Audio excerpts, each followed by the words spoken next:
Hey guys, welcome back to another episode of Devlog, Devlog episode 4. Over the course of December, I had a lot of time to get some testing done as well as a lot of dev. So I thought with the Devlog episodes, instead of carrying and doing many features at once, I'd break it down to just a feature at a time and sort of go in depth. As the server is live now, I've got a couple of people on there. We've been playing and testing, having a lot of fun. So I want to go more in detail with some of the mods, some of the gameplay mechanics and loops, just so that we have a better understanding when you guys do eventually join the world, so that you're able to not get lost, I suppose, and be able to run around and get going easily. I think for episode 1, we'll just start off with one of the first things I did create, which was just the gacha machine. Um, this is pretty essential, I think, early game as well as late game when you're hunting for specific Pokemon or shinies, perhaps. So the way the gacha machines have worked and is still going to work is wow, this Frittata is on me. Okay, dude, chill. All right, so we have the token merchant. Here you can buy the common gacha token for 1,000 Poké Dollars. I'm quite loaded at the moment, as you can see. Commands. With that $1,000, you can buy a common token. Fighting bosses as well as other mobs do have a chance to drop the other tokens. Right, those are going to be the common, uncommon, rare, epic, and legendary. Those are all the different common drops you can get. Or these are all only drops, and you also do get them in the mini games as rewards sometimes in the loot boxes. But essentially, the common one's the only one you can buy. Then we got the machines over here, right? So this one is the egg moves. This will give you, I think it's base 15% chance for your Pokemon to get one or two of their egg moves. This one over here is going to be the hidden ability one. I think this one's quite low. It's 10% chance to get a hidden ability for your Pokemon. This is the IV one. This one boosts your IVs. This one's a bit special in the fact that it doesn't really boost your IVs that much on a common. It boosts it more on an uncommon, rare, epic, and then the legendary. If you do hit, I think this one's 20%, 15%. If you do hit on the legendary gacha, I mean, it's not necessarily that you're going to get a great Pokemon because obviously the pools for like a common gacha is 80% chance you're going to get a common Pokemon in the pools that I've made. The rares give you the best, or the legendaries give you the best chance to get those legendary Pokemon. Then, of course, you still get a chance to roll with the gachas themselves. Uh, if you hit IVs on a legendary, it's pretty much guaranteed that you're going to have a couple of perfect IVs on there.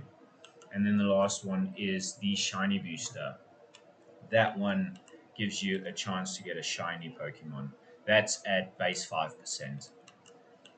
So these are the when you start on the world on the server, there is at spawn there is all of these machines.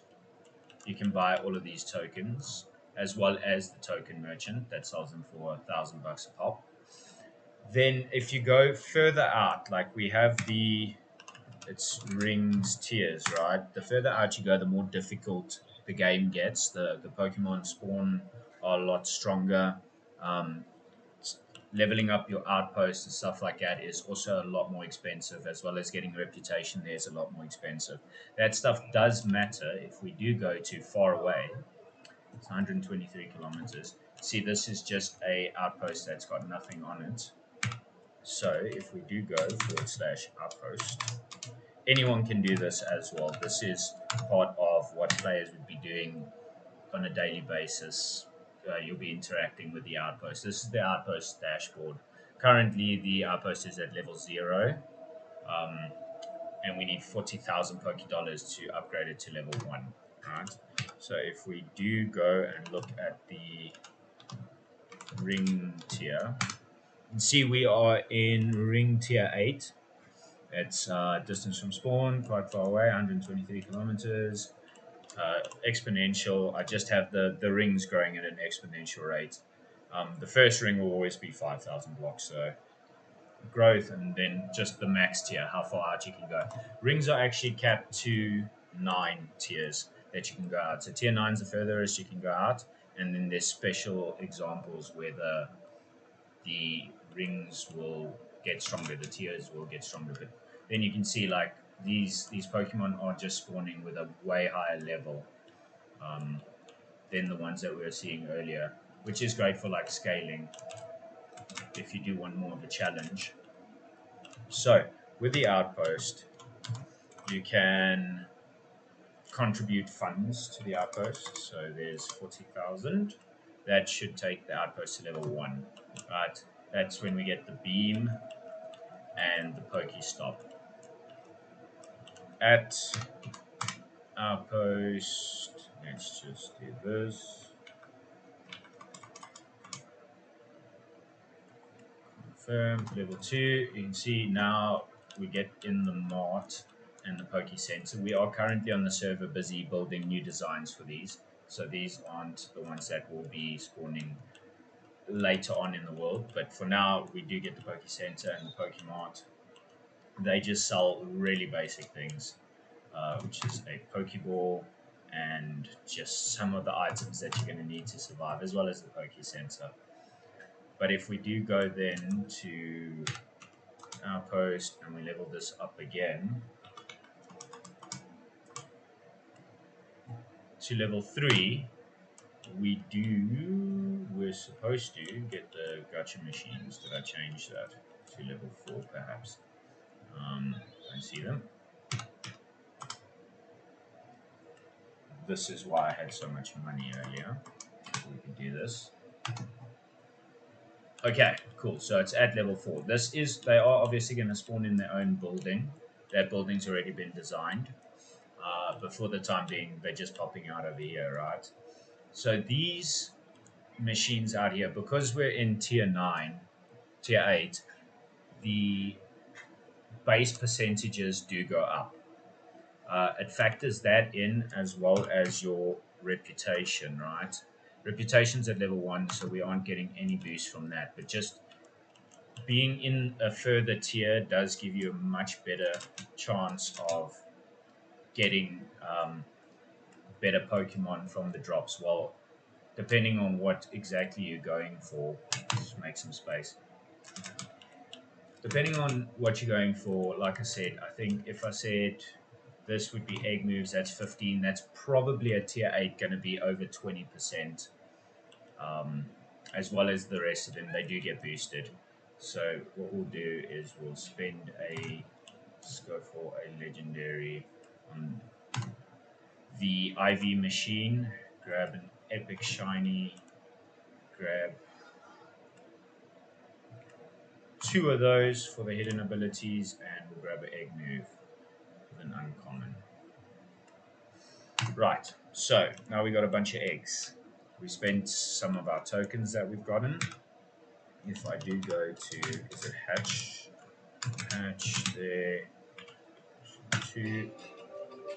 Okay, cool. Let's see what we get.